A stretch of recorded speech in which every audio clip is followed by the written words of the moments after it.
ఈరోజు నేను ప్రార్థన అనే అంశం మీద మీతో మాట్లాడాలని ఆశపడుతున్నాను.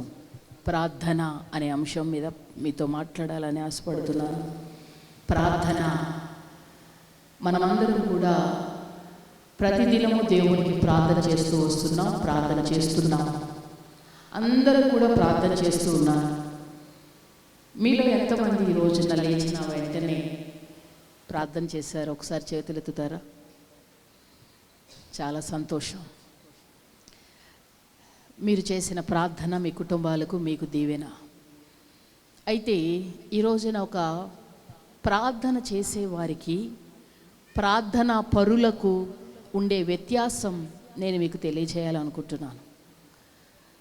మీరందరూ అనుకోవచ్చు, మేము ప్రార్థన కొన్ని సంవత్సరాల నుండి చేస్తూ ఉన్నాం, ప్రార్థన చేస్తూ ఉన్నాం కదా, మరి ప్రార్థన చేసేవారు వేరు, ప్రార్థనా పరులు వేరా అని అడిగితే వేరు. ప్రార్థన చేసేవారు వేరు, ప్రార్థనా పరులు వేరు. ప్రార్థన చేసేవారు అనంటే, ఒకరోజు ఒక తమ్ముడు అన్నాడు, అక్క నేను రోజుకి 3 సార్లు ప్రార్థన చేస్తున్నాను అన్నాడు. దైవ గ్రంథంలో ఉన్న దానియేలులాగా నేను 3 సార్లు రోజుకి ప్రార్థన చేస్తున్నాను అన్నాడు. చాలా సంతోషం నాయన. ఈ యవన వయసులో ఈ తరంలో మరొక దానియేలుని దేవుడు లేపినట్టున్నాడు నీలాంటి వారిని. 3 సార్లు ప్రార్థన చేస్తున్నావు అంటే చాలా సంతోషం అని చెప్పాను. ఎప్పుడెప్పుడు ప్రార్థన చేస్తున్నావు అమ్మా అని అడిగితే, ఉదయం టిఫిన్ తినడానికి ముందు, మధ్యాహ్నం లంచ్ తినడానికి ముందు, రాత్రి భోజనం చేయడానికి ముందు ప్రార్థన చేస్తున్నాను అన్నాడు. అలా అయితే దావీదు గారు 7 సార్లు ప్రార్థన చేశారు కదా. మనం బండి ఎక్కే ముందు, బండి దిగే ముందు, ఆఫీస్కి అడుగు పెట్టే ముందు, ఆఫీసు నుంచి బయటకు వచ్చే ముందు, లేకపోతే ఏదైనా కార్యక్రమానికి వెళ్ళే ముందు, వచ్చే ముందు, దావీదు గారి కంటే దానియేలు గారి కంటే ఇంకా ఎక్కువ ప్రార్థనలు మనము చేస్తున్నట్లే నాయన అని ఆ బిడ్డతో సమాధానం చెప్పాను. ఇలాగున్న చాలామంది మేము కూడా ప్రార్థన చేస్తున్నామండి అనుకునేవారు లేకపోలేదు. బయలుదేరే ముందు, ప్రభా ఇదిగో ఇప్పుడు నేను బయలుదేరి ఫలానా ఊరు వెళ్తున్నాను, నాతో పాటు నీ బంగారు దూతలను కాపుదలగా పంపించండి. ఏ దూతలండి? ఏ దూతలు చెప్పండి అమ్మా.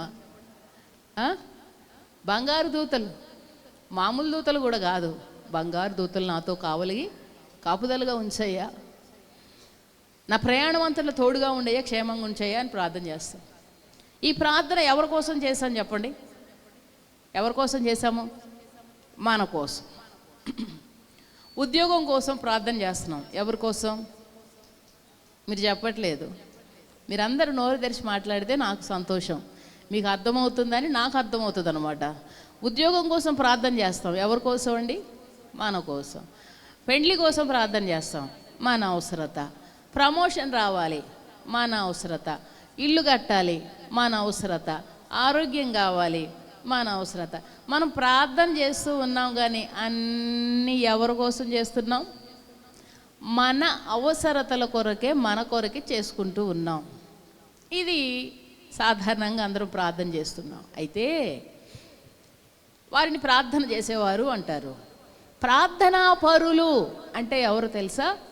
ప్రార్థనా పరులు అంటే తమ సొంత అవసరతలు కాకుండా అనేకుల కొరకు, తన ఆధ్యాత్మిక ఎదుగుదల కొరకు, తన లోపాలను సవరించుకుంటూ, తనలో ఉన్నటువంటి బలహీనతలను దేవుని దగ్గర ఒప్పుకుంటూ, దేవుని కృప కొరకు వేడుకుంటూ, దేవుని సహాయం కొరకు వేడుకుంటూ, అభిషేకం కొరకు, ఆత్మ నింపుదల కొరకు, దేవునిలో ఎదుగునట్లుగా గంటలకు తరబడి ప్రార్థన చేసే వారిని ప్రార్థనా పరులు అంటారు.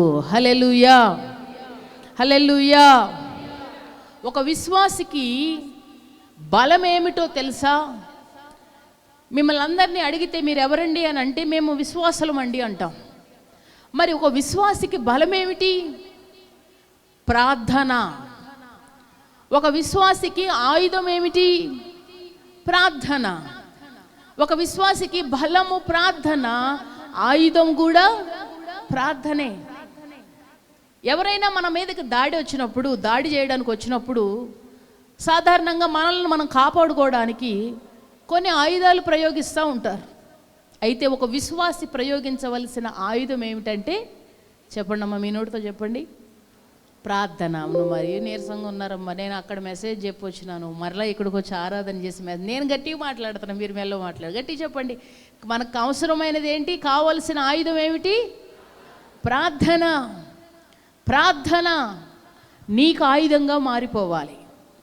ప్రార్థన నీకు బలం అవ్వాలి. నీ మీద దాడి జరుగుతున్నప్పుడు, పరిస్థితులు దాడి చేస్తున్నప్పుడు, సమస్యలు దాడి చేస్తున్నప్పుడు, అనారోగ్యం దాడి చేస్తూ ఉన్నప్పుడు, ఆర్థిక ఇబ్బందులు దాడి చేస్తున్నప్పుడు, నిన్ను నీవు కాపాడుకోవడానికి నువ్వు ఉపయోగించవలసిన ఆయుధం ఏమిటి తెలుసా? ప్రార్థన. ఈ ఆయుధం అనేది చాలా అవసరం. ఒక దైవజనుడు అన్నాడు, ప్రార్థన లేని వ్యక్తి ఊపిరి లేని వ్యక్తితో సమానం అన్నాడు. ప్రార్థన లేని వ్యక్తి ఊపిరి లేని వ్యక్తితో సమానం. ఊపిరి లేని వ్యక్తి జీవం కలిగిన పనులు చేయడు.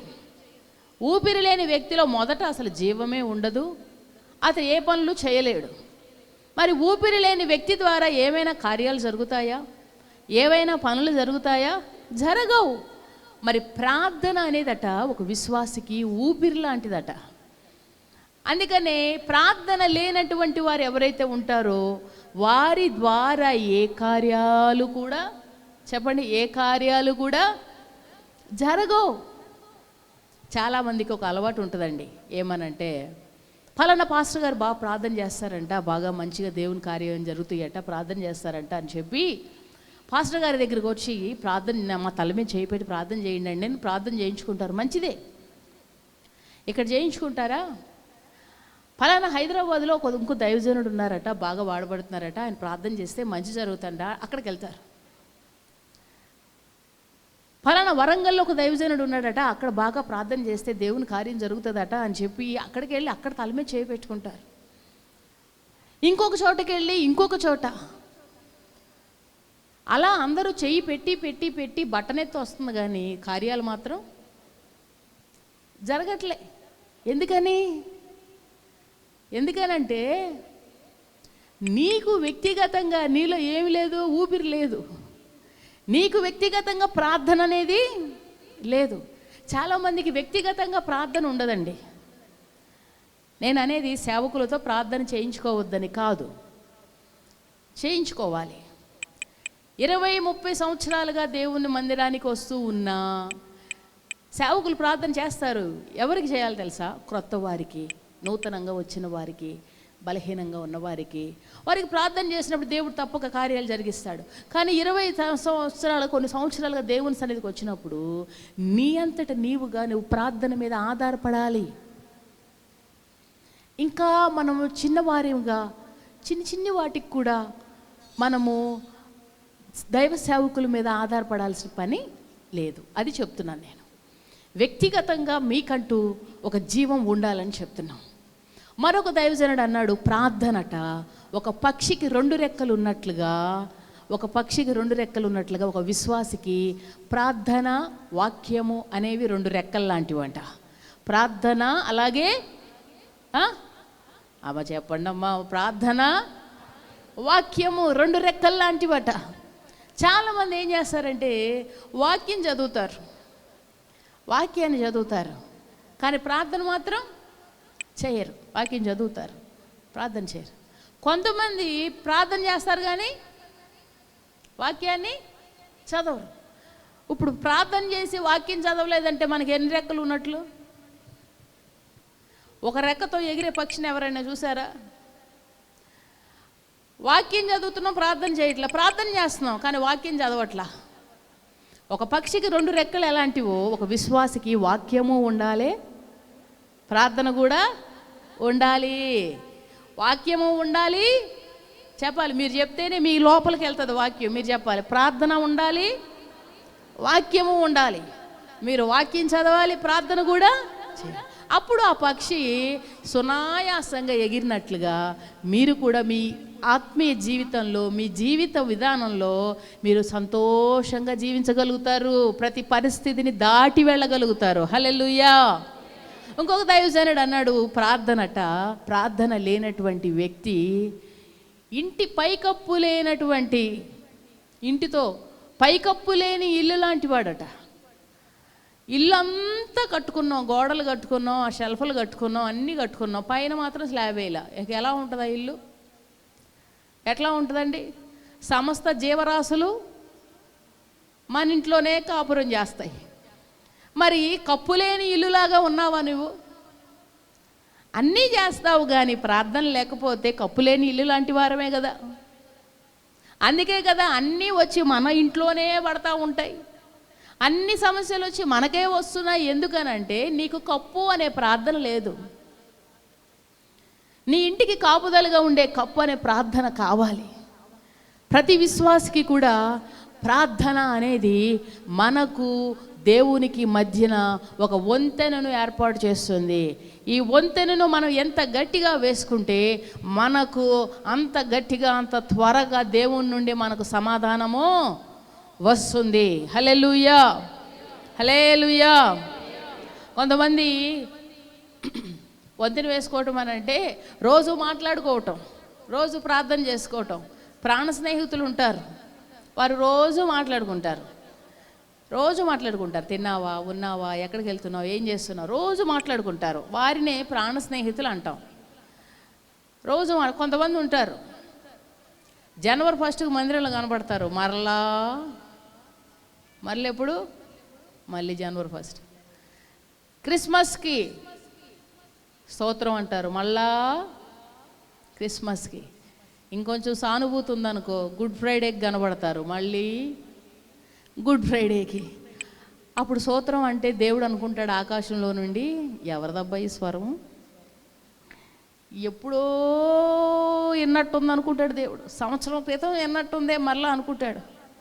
రోజు మనం దేవునితో ప్రార్థన చేస్తూ ఉంటే దేవుడు ఆలోచించాల్సిన అవసరం లేదు. ఎవరు హలో ఫోన్ చేసామండి, సంవత్సరం తర్వాత ఫోన్ చేసాం, హలో నేనే అంటే ఎవరు?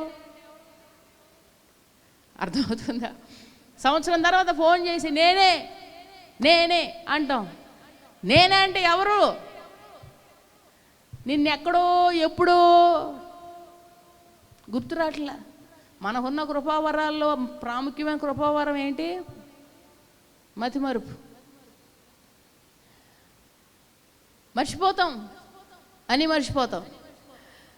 గుర్తు రావట్లే.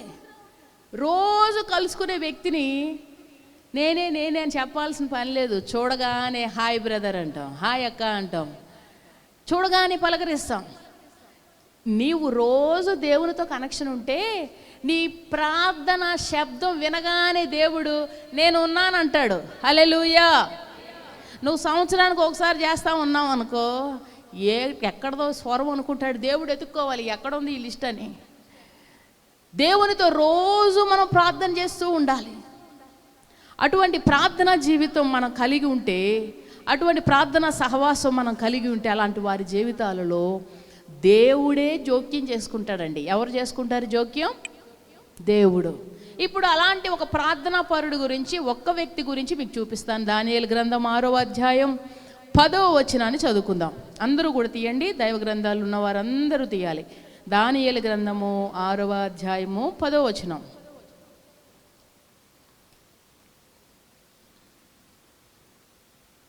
చదవండి. ఇట్టి శాసనము సంతకం చేయబడినని దానియేలు తెలుసుకొని నేను ఆడతాడు. తన ఇంటికి వెళ్ళి యథాప్రకారముగా ముమ్మారు మోకాళ్ళుని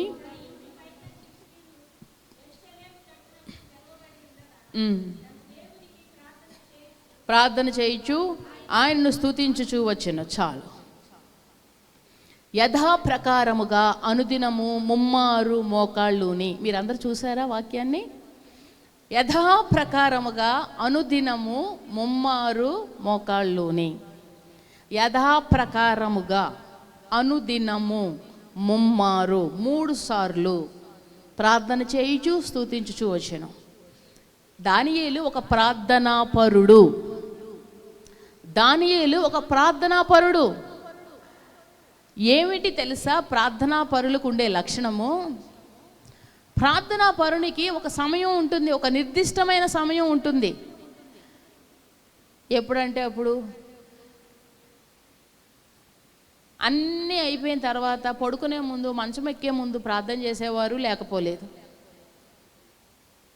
ఇక ఆ రోజంతా ఎప్పుడు కొన్నిసార్లు నాకు నవ్వు వస్తూ ఉంటుంది, ఏమనుకోవద్దు. కొన్నిసార్లు ప్రార్థన గుడికలకి వెళ్తూ ఉంటాం కదా, ఏదైనా కార్యక్రమాలకు వెళ్తూ ఉంటాం. అసలు ఎప్పుడూ మందిరానికి రానటువంటి వ్యక్తి అక్కడ భోజనం దగ్గర ప్రార్థన చేయమంటారు పాస్టర్ గారిని. సరే ప్రార్థన చేద్దామని కళ్ళు మూసుకుంటారు. మూత తీసి మరి, అర్థమవుతుందా? నాకు నవ్వు వస్తుంది. మూత తీసి మరి ప్రార్థన చేయండి అయ్యగారు అని మూత వేసి ఉంటే ప్రార్థన లోపలికి వెళ్ళదా? ఎప్పుడు చేసినా చేయకపోయినా ఈ సమయంలో ఇక పాస్టర్ గారు చేసే ప్రార్థన వినబడదు. ఇక ఆయన శుద్ధి శుద్ధి శుద్ధి శుద్ధి సోత్ర సోత్ర సోత్రం అంటనే ఉంటారు. ఇక ఈయన వినబడదు, పాస్టర్ గారి ప్రార్థన వినబడదు, ఆయనది పెరిగిపోతూ ఉంటుంది వాయిస్. ఇక మళ్ళీ ఆ ఇంట్లో ఎప్పుడైనా ప్రార్థన జరిగితే తప్పితే మళ్ళా పొరపాటును కూడా ప్రార్థన. అలాంటి వారిని నేను చూశాను. అంటే వాళ్ళని వెక్కిరించడం కాదు, చెప్తున్నా. ప్రార్థన చేసే వ్యక్తి కండి, ప్రార్థనా పరులకి ఒక నిర్దిష్టమైన సమయం ఉండాలి. కాలేజీకి వెళ్తున్నాను ప్రార్థన చేస్తున్నాను, కాలేజీ నుంచి వస్తున్నాను ప్రార్థన చేసుకుంటున్నాను కాదు. ఉదయం లేవగానే 5 గంటలకు ఏం చేయాలి చెప్పండి? చెప్పండి అమ్మా, చెప్పండి. ప్రార్థన చేయాలి. ఉదయం లేవగానే 5 గంటలకు ప్రార్థన చేసుకోవాలి. లేవగానే 5 గంటలకి ఖచ్చితంగా నా భర్త ప్రార్థనలో ఉంటాడు అని భార్య చెప్పాలి. నా భార్య ఖచ్చితంగా 5 గంటలకు ప్రార్థనలో ఉంటుంది అని భర్త చెప్పాలి.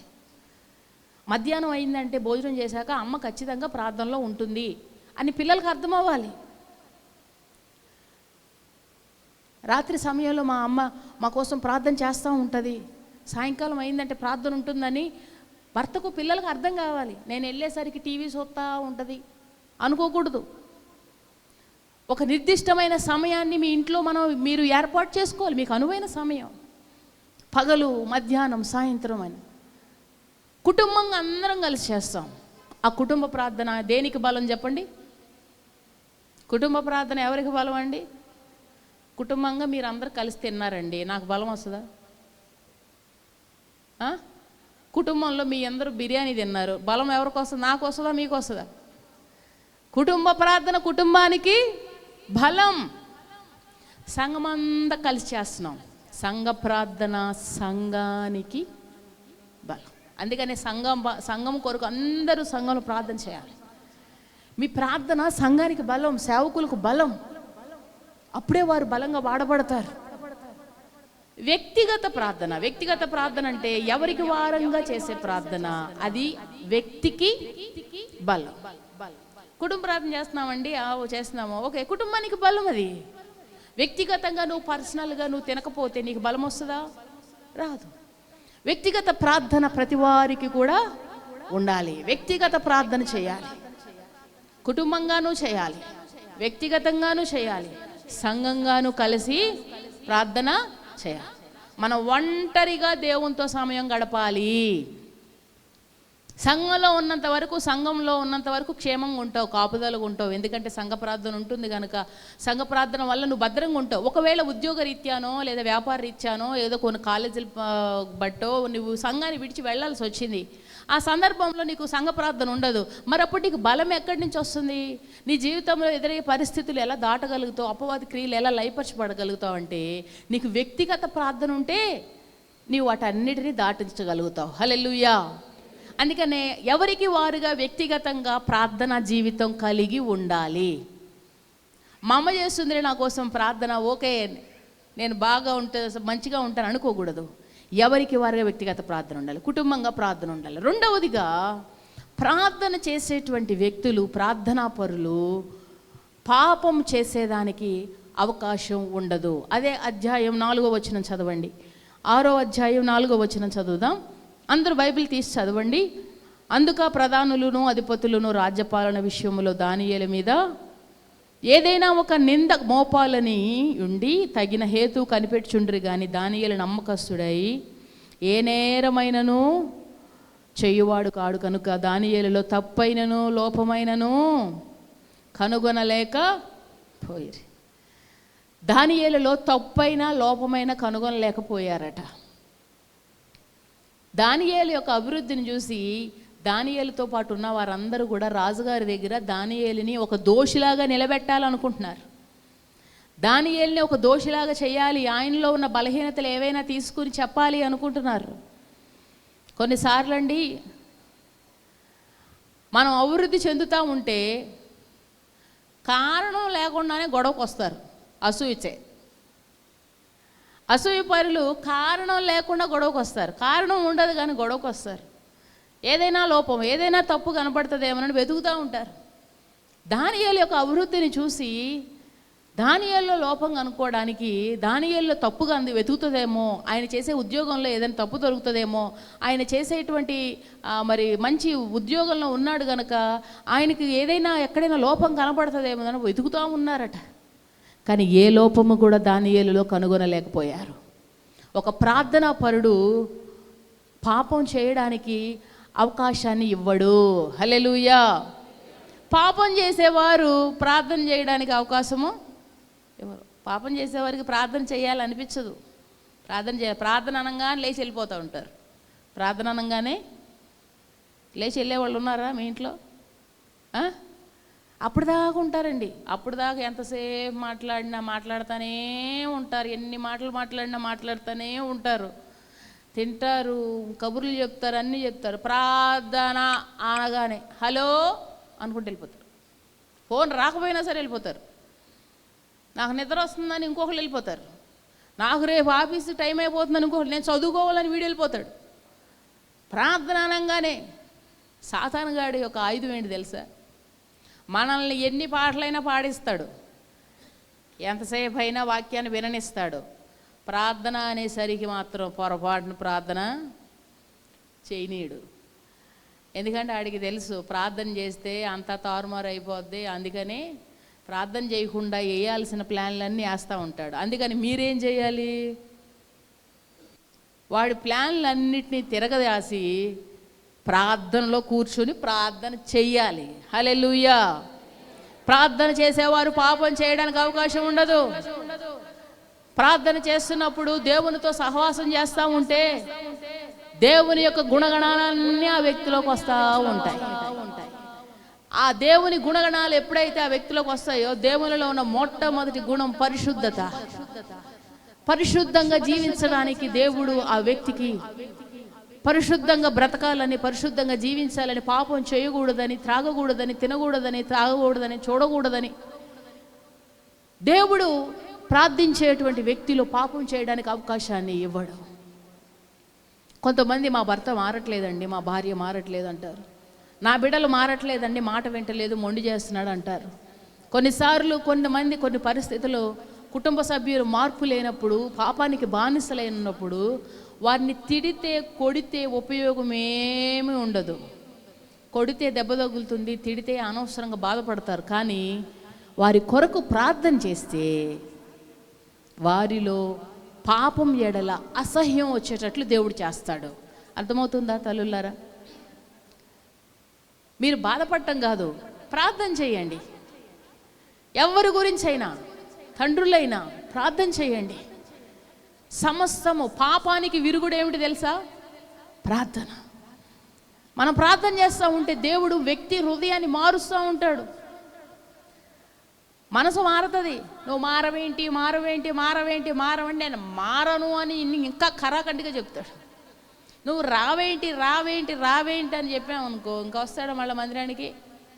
ఇక ఈ దారిలో కూడా రాడు, మొండిగైపోతారు. ప్రార్థన చేస్తే దేవుడు ఎట్లా నడిపిస్తాడో తెలియదు కానీ నడిపిస్తారు. వచ్చిన తర్వాత మరలా మందిరాన్ని మానరేక. హల్లెలూయా. కనుక ఈ రోజు నుంచి మీరు ఏం చేస్తారు? కొడతారా, తిడతారా, ప్రార్థన చేస్తారా? ప్రార్థన చేస్తారా? సమయాన్ని పెట్టుకొని ప్రార్థన చేయండి. తర్వాత అదే అధ్యాయం 10వ వచనం చదవండి. 6వ అధ్యాయం 10వ వచనం చదువుదాం. ఇట్టి శాసనము చదవాలి. సంతకం చేయబడినని తెలుసుకున్నాను. బైబిల్ చూడాలి అందరూ. యథాప్రకారముగా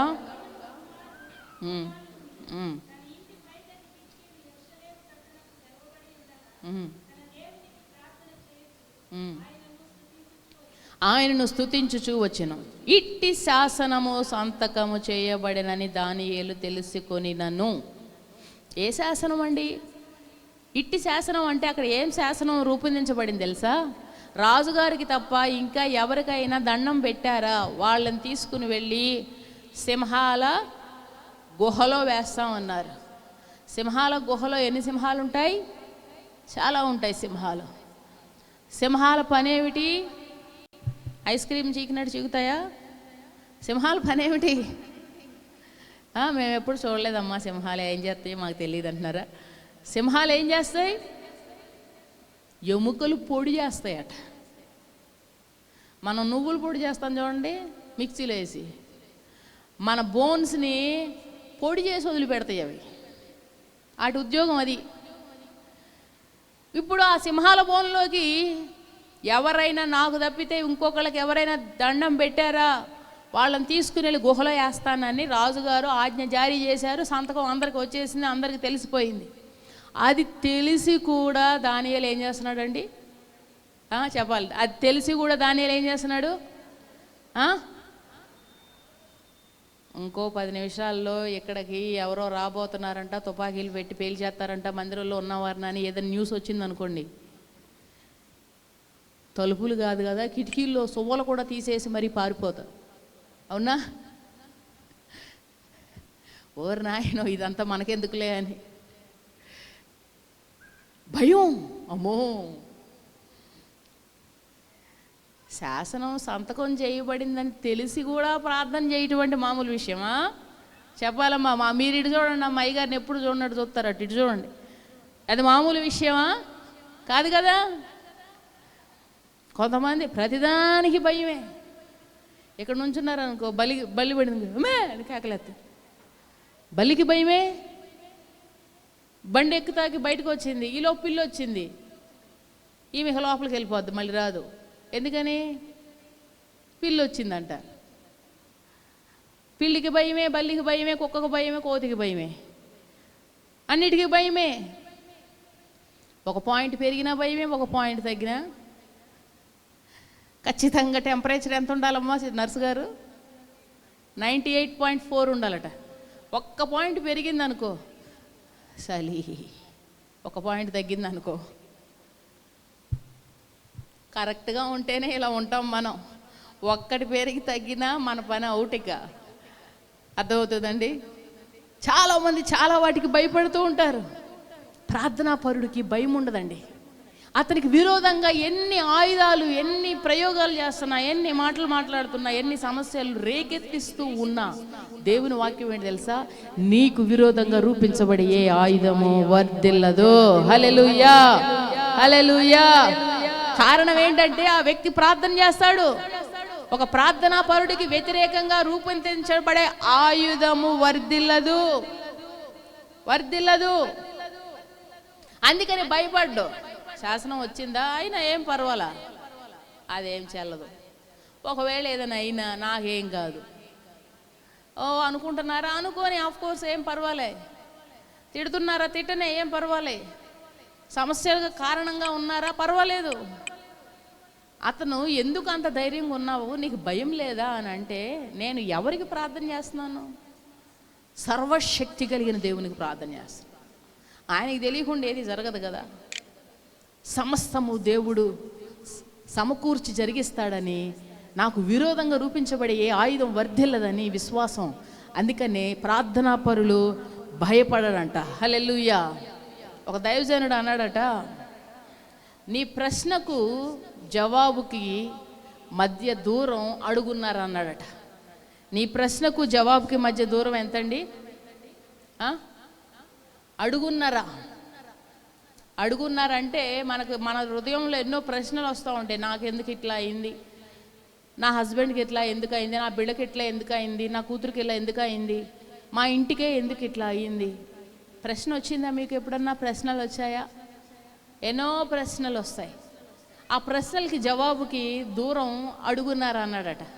అడుగున్నారంటే మన మోకాల నుండి పాదం వరకు దూరం ఎంత అడుగున్నారా.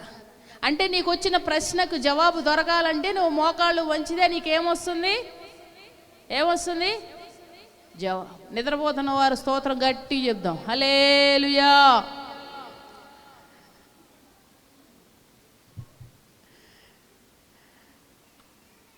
వాతావరణం అంతా చల్లగా ఉంది, మీరు కూడా చల్లగా నిద్రలోకి జారుకుంటున్నారు. ఒకసారి పక్కన వాళ్ళకి షేక్ హ్యాండ్ ఇవ్వండి అమ్మా. అక్క ప్రైజ్ లాడే చెప్పండి, ప్రైజ్ లాడే చెప్పండి. పక్కన వాళ్ళకి ఒక్కసారి చేయి పెట్టి ప్రైజ్ లాడే చెప్పండి. వాతావరణం చల్లగా ఉన్నది, పైన ఫ్యాన్లు తిరుగుతూ ఉన్నాయి, హాయిగా నిద్రలోకి వెళ్తున్నారు. కనుక ప్రశ్నకు జవాబుకి మధ్య దూరం ఎంత అంటే అడుగున్నారు. నీ జీవితంలో ఏ ప్రశ్న వచ్చినా మోకరించు. దైవజనుడు భక్త సింగ్ గారు ఒక మాట అన్నారు, నీ మోకాళ్ళు నలబడితే నీ మొఖాలు తెల్లబడతాయి అన్నారు.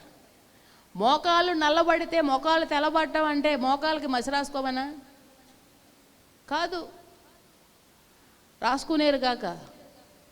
మోకాళ్ళు నల్లబడటం అంటే నిత్యము నువ్వు మోకరించి ప్రార్థన చేస్తే నీ ముఖము ప్రకాశిస్తుంది, నీ ముఖము తేజోమయంగా వెలుగుతుంది, నీ ద్వారా గొప్ప కార్యాలు నీ కుటుంబంలో జరుగుతూ ఉంటాయి. మన ముఖం తెల్లగా కాదు కదా, నల్లగా మాడిపోయిన ముఖంలాగా ఉంటుంది. ఎందుకు? మోకాలు ఎలా ఉంటుంది? తెల్లగా ఉంటుంది. మోకాలు నలుపు కాదు, మోకాలు తెల్లగా ఉంటుంది. అందుకని మన మొఖాలు ఎలా ఉంటున్నాయి? నల్లగా ఉంటున్నాయి. ఎప్పుడు చూసినా డిమ్, ఎప్పుడు చూసినా డల్. ప్రైజ్ అలా చప్పట్లు కొట్టుకున్నాం. ఎంతో హుషారుగా వచ్చినా ఉన్న హుషారంతా ఎనర్జీ లెవెల్స్ అన్ని జీరోకి వెళ్ళిపోయి ఎందుకులే వాక్యం చెప్పటం, ఇక వద్దులే వెళ్ళిపోదాం అన్నట్టు అనిపించేలా కొంతమంది ముఖాలు. దేవుడు అటువంటి అందం ఇచ్చాడు. దేవుని స్తోత్రం, హల్లెలూయా.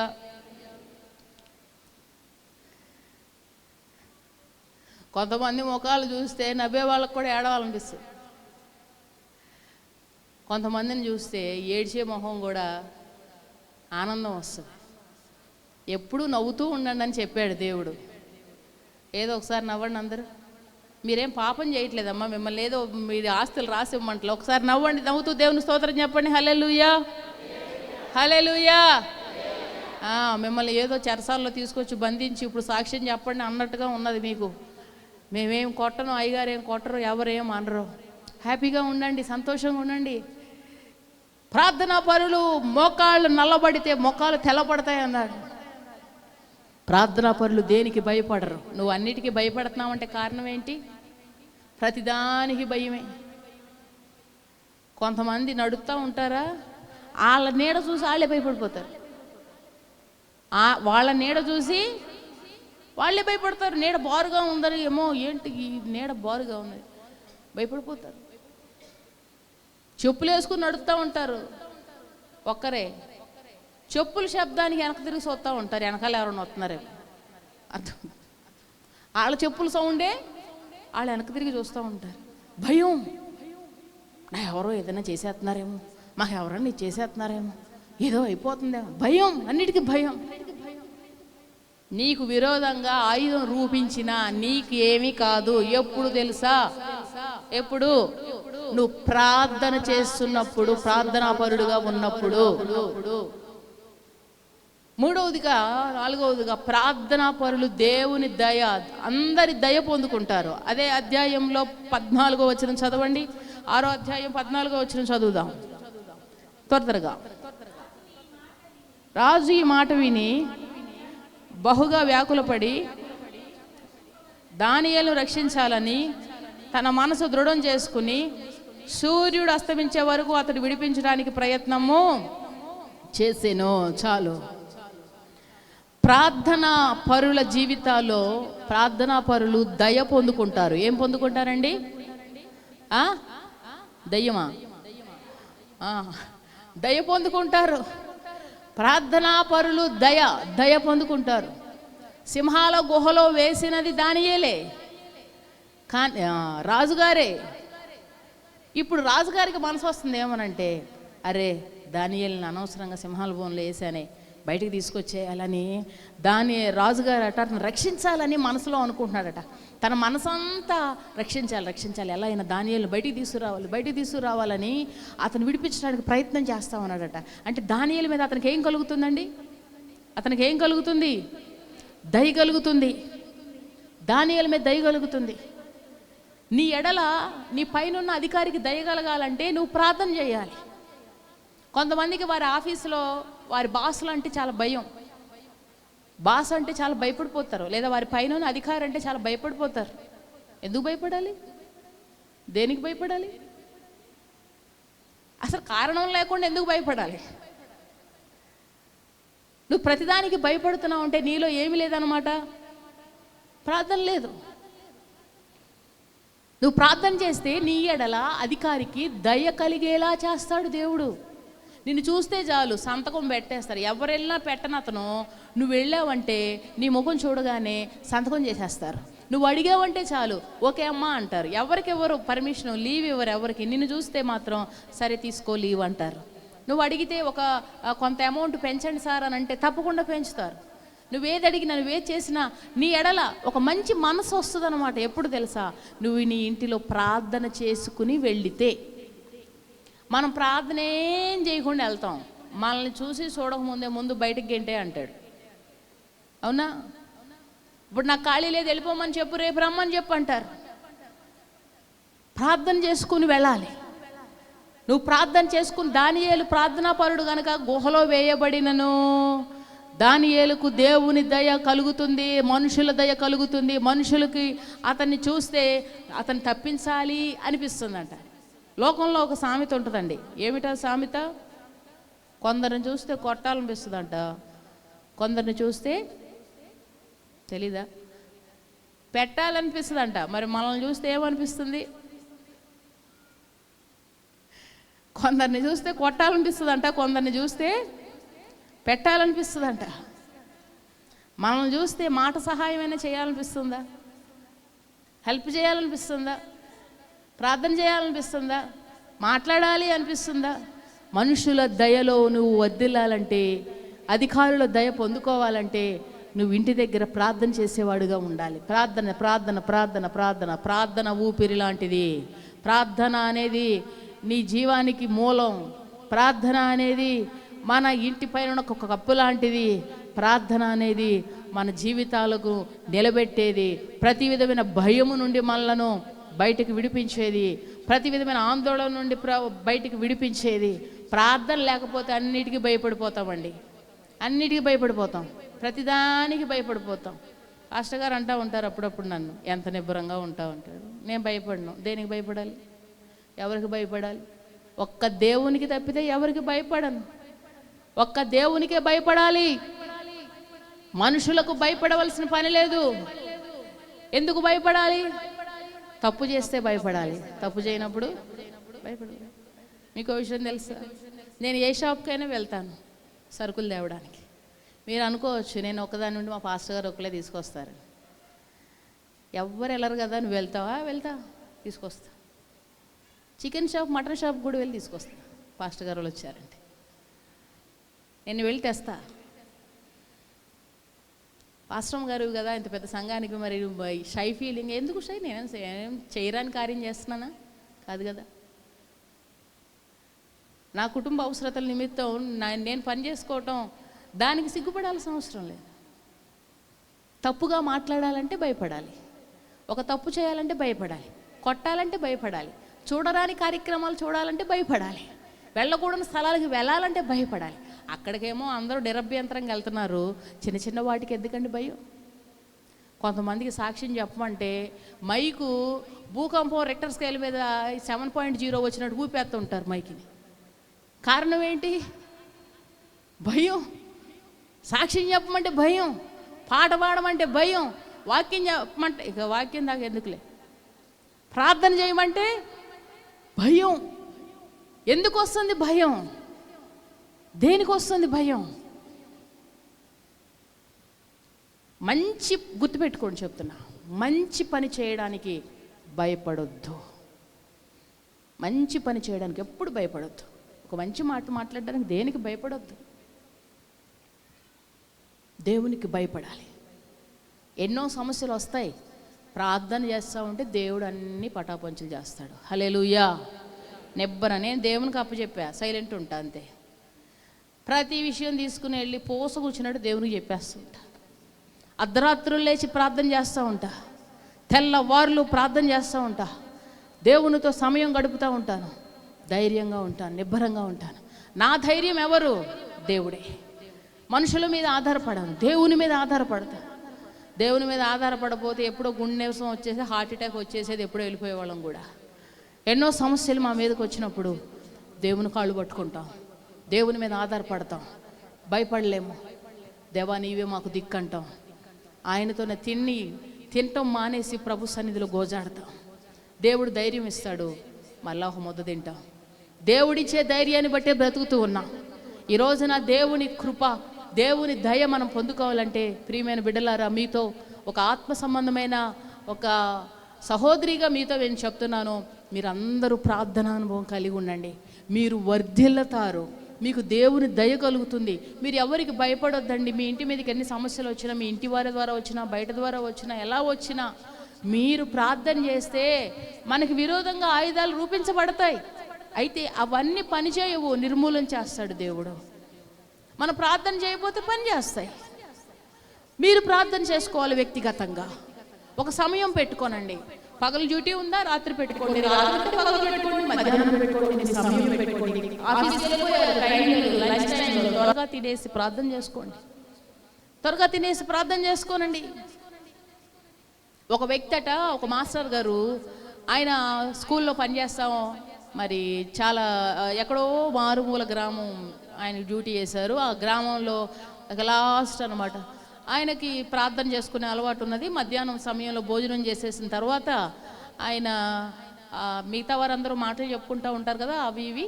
సరే, ఆయన ఏంటంటే ఈ సమయంలో ఎందుకులే ఇక ఇవన్నీ మాటలు వ్యర్థం ఎందుకులే అని చెప్పి ఆ పక్కనే పొలాలు ఉంటాయట.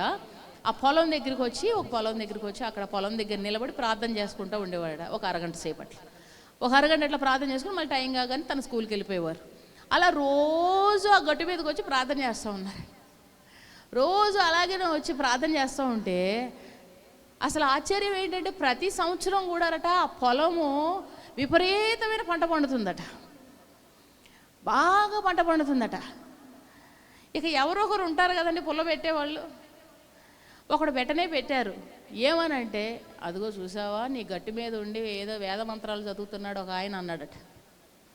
వేద మంత్రాల నా పొలం గట్టు మీదనా అని చెప్పి ఇంకొకసారి పొలం గట్టు మీద కనబడ్డామంటే ఊరుకోనని చెప్పారట. సర్లే బాబు అని చెప్పేసి ఆయన ఇక అక్కడ పొలంలోకి రాకుండానే స్కూల్లో ఉండి ఇంటికి వెళ్ళాక ప్రార్థన చేసుకుంటున్నారట.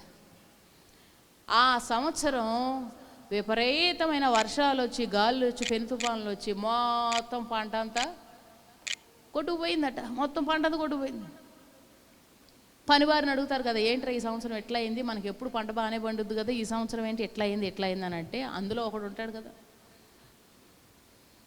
మీరు ఒక మంచి మనిషిని అనవసరంగా మీరు పంపించేశారండి అని అంటే, అవునా అని చెప్పి ఇంటికి వెళ్ళి, ఏమండి ఏమనుకోవద్దు, దయచేసి మీరు ఖాళీ సమయంలో మళ్ళీ వచ్చి మా పొలం గట్టు మీదనే చేసుకోండి, మీకు ఏమి అనండి అని చెప్పి ఇంటికి వెళ్ళి క్షమాపణ అడిగాడట. ఆయన మరలా యథావిధిగానే ఇక మనకి పర్మిషన్ దొరికింది కదా, చక్కగా వచ్చి ప్రార్థన చేస్తూ ఉన్నారట. ఆ సంవత్సరం పంట లాస్ట్ ఇయర్ ఎంత లాస్ అయ్యారో అది ప్లస్ ఇది 1+1 డబల్ ఆఫర్తో మంచి పంట దేవుడు సమృద్ధిగా ఇచ్చాడంట. హల్లెలూయా. అది చూసి ఎంత సీక్రెట్ ఉందా ప్రార్థనలో అని ఆశ్చర్యపోయాడట. మనం 3 ముక్కలు ప్రార్థన చేస్తాం, కట్టే కొట్టే తెచ్చే అన్నట్టుగా.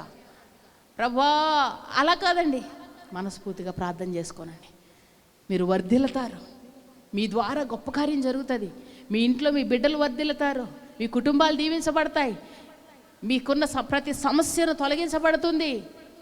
ఒకవేళ చేసి చేసి చేసి చేసి చేసి చేసి నువ్వు చచ్చిపోవచ్చేమో, అయినా మారలేదేమో, సమస్య పోలేదేమో, నువ్వు చనిపోయిన తర్వాత అయినా దేవుడు ఆ కార్యం చేస్తాడు. నమ్మకం ఉంచు. నేను దేవునికి మొరపెట్టా, ఎప్పటికీ నా దేవుడు విడిచిపెట్టాడు. ప్రార్థనా పరులుగా మారదామా? కళ్ళు మూసుకోనండి, అందరూ ప్రార్థన చేసుకుందాం. కళ్ళు మూసుకోనండి. ఇప్పుడు మీరు ప్రార్థన చేసుకోనండి. మీరు మౌనంగా ఉండొద్దు. నువ్వు ప్రార్థన చేసుకుంటేనే దేవుని దయ పొందుకుంటావు. నువ్వు దేనికి భయపడాల్సిన పని లేదు. ప్రార్థన చేయడానికి నువ్వు తల దించుకుంటే ఎవరి దగ్గర తల వంచాల్సిన పని లేదు. ఎవ్వరికి నేను తల వంచకూడదండి, అటువంటి జీవితం నాకు కావాలండి అని కోరుకుంటే నువ్వు దేవుని దగ్గర తల వంచు. నువ్వు ఎవరి దగ్గర తల వంచే పరిస్థితి దేవుడు రానీయడు. ఎవరి దగ్గర చేయి చాచి అడగకూడదు అనుకుంటే, ఎవరి దగ్గర నేను మోకాళ్ళు వేయకూడదు అనుకుంటే దేవుని దగ్గర మోకరించు, తల వంచి ప్రార్థన చేసుకో. సింహాల వంటి మనస్తత్వం కలిగిన వారు నీ ఇంట్లో ఉన్నారేమో. సింహం ఎలా అయితే గర్జిస్తుందో, గాండ్రిస్తుందో, మృంగివేస్తుందో, అటువంటి క్రూరత్వం కలిగిన స్వభావం కలిగిన వ్యక్తులు నీ ఇంటిలో ఉన్నారా? వారి కొరకు ప్రార్థన చేయి. అటువంటి మనస్తత్వం కలిగిన వారి కొరకు ప్రార్థన చేయి.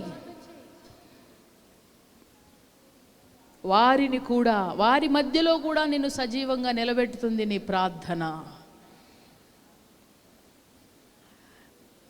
అంతా అయిపోతుంది అనే డాక్టర్ చెప్పొచ్చు, కానీ నువ్వు ప్రార్థన చేయి. ఇట్టి శాసనం సంతకం చేయబడిందని తెలిసి కూడా యథావిధిగా ప్రార్థన చేస్తున్నాడు.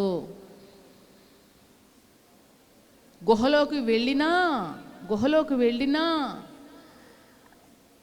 దేవుడు మరలా బయటకు తీసుకొచ్చాడు.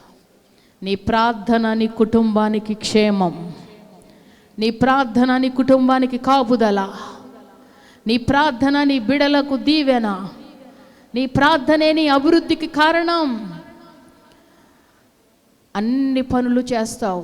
ప్రార్థన అనేసరికి నిర్లక్ష్యం, ప్రార్థన అనేసరికి ఆసక్తి లేదు, ప్రార్థన అనేసరికి నిద్ర వచ్చేస్తుంది, ప్రార్థన అంటేనే బోరుగా అనిపిస్తుంది నీకు.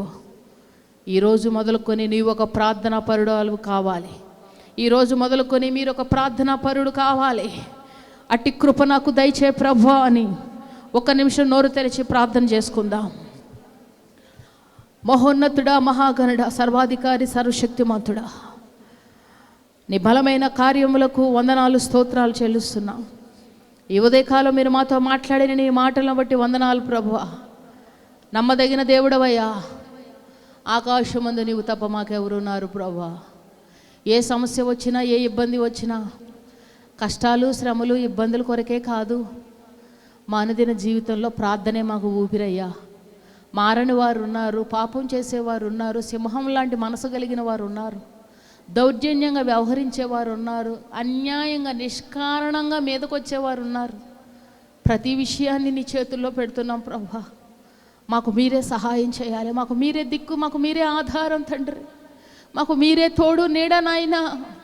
యేసయ్యా నీకు స్తోత్రాలు. నువ్వు మాకు ఆధారంగా ఉన్నావు కనుకనే మేము ధైర్యంగా ఉంటాం. నువ్వు మాకు సహాయం చేస్తున్నావు కనుకనే నిబ్బరంగా ఉంటాం. నువ్వు మాకు తోడుగా ఉంటావు కనుకనే మేము దయ పొందుకుంటామయ్యా. నీవు మాతో కూడా ఉన్నావు కనుకనే మేము వర్ధిల్లుతామయ్యా. ప్రార్థనా పరులతో దేవుడు ఉంటాడు. ప్రార్థనా పరులను దేవుడు వర్ధిల్ల చేస్తాడు. ప్రార్థనా పరులు ప్రతి పరిస్థితిని కూడా తారుమారు చేస్తారు. దానియేలు సింహాల గుహలో వేయబడిన బయటకు తీసుకొచ్చిన దేవుడు అదే సింహాల గుహలో ఎవరైతే దానియేలును వేశారో వారిని వేసేసాడు. పరిస్థితులన్నీ తారుమారు చేస్తాడు. నీ జీవితంలో పరిస్థితులన్నిటినీ దేవుడు తారుమారు చేస్తారు. బిడ్డ ప్రార్థన చేయి, ప్రార్థన చేయి. నీ కుమార్తె కోసం ప్రార్థన చేయి, నీ అల్లుని కోసం ప్రార్థన చేయి, కోడల కోసం ప్రార్థన చేయి, కొడుకు కోసం ప్రార్థన చేయి, నీ ఇంటి వారందరి కొరకు ప్రార్థన చేయి. నువ్వు బాధపడి అనారోగ్యం తెచ్చుకోవద్దు. దేవునికి అప్పచెప్పు, దేవునికి అప్పచెప్పు, నిబ్బరంగా ఉండు. దేవునికి అప్పచెప్పు, నిబ్బరంగా ఉండు. దేవుడు నీకు సహాయం చేస్తాడు, దేవునికి సహాయం చేస్తాడు.